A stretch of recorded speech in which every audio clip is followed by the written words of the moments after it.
Çalım verəndə əllə görüşmək lazımdır, yoxsa əlsiz? Cavab budur ki, əllə görüşmək daha yaxşıdır. Kifayət qədər hədislər var ki, Peyğəmbər sallallahu aleyhi ve sellem əllə görüşərdi. Bir əllə, sağ əllə, ayrındır. İki əllə olar, bəzi alimlər iki əllə görməyib, amma olar. Xüsusən də, məsələn, elə yerdəsən ki, məsələn, rayon yerlərində, bəzi yerlərdə adətdir. Bir əllə ayıbdır.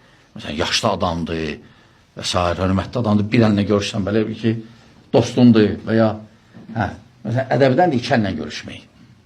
Onda eyb etməz. Amma belə əsl bir əllədir. Həmçinin hədislər gəlib, kifayət qədər hədislər gəlib, əllə görüşmək həm səbəb olur, yaxınlaşdırır insanları, arada nəsə kin varsa, ürəkdə nəsə varsa, soyuyur, gedir, səbəb olur.